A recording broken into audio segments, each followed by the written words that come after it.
It always amazes me what these guys that come to these bachelor parties will allow a woman to do to them. I've had how many guys on the catwalk of the clubs or in the privacy of their lounges, butt naked, agreeing to do the most outrageous things possible. And you know, of course, what happens to Mr. Willie in public.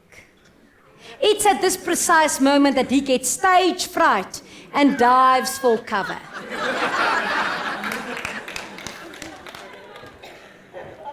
And then I thought to myself, and I came to the conclusion, we still live in a male-dominated society. Men still have the power. But maybe when you do have the power, it's nice for a little while to pretend that you're completely powerless. It's like the rich that enjoy slumming it and walking around in their torn jeans. It's nice to pretend that you're poor if you can go back to the mansion on the mountain.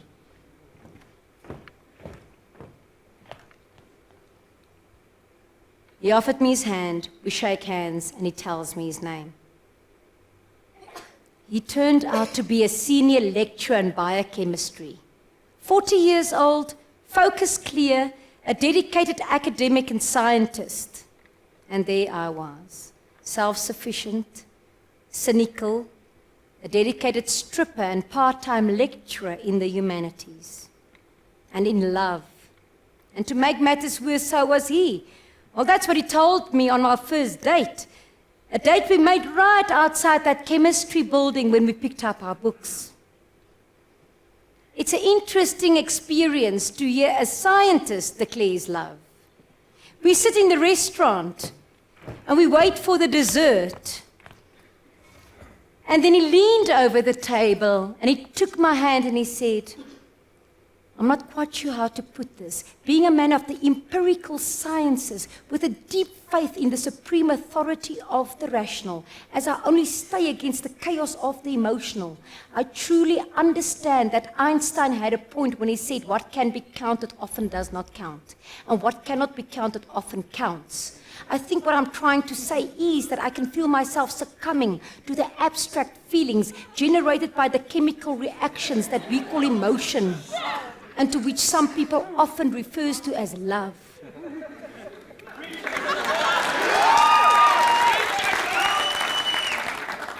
To which I replied, me too. And then he leaned over the table and he kissed me gently. But what I wanted to say was, but I had no idea on how to say it was, while I share your chemical reactions, being a woman of the erotic sciences, who makes a living out of dancing naked for men that I don't know, you will nevertheless discover that while the emotional cannot be counted, it most certainly will count if you find out what I do for a living. The dessert arrived. I offered to pay. He thanked me politely and turned down my offer. He took me home and saw me to the door, and the whole time I was thinking, shall I invite him in for coffee? I had a dilemma, but it was my dilemma. For years I've danced naked for men whom I objectified, and that's what I did for money. But here was a man that I couldn't objectify, with whom I really wanted to have sex, and certainly not for money. And I couldn't ask him. We reached the door, and in the seconds between reaching the door and putting the key into the lock, I thought of a whole different options. I could tell him the truth, invite him in, at which A, he will be disgusted and leave forever. B, pretend he doesn't mind, make an excuse and leave forever. C, convince himself that he doesn't mind, just to find out later on that he does and leave forever. Really not mind as long as I just give it up. And E, really, really not mind. Yeah, right.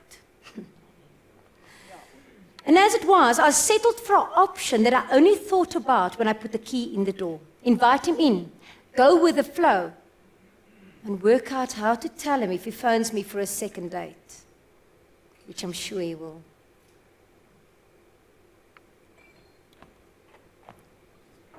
That night, I had the best orgasm ever.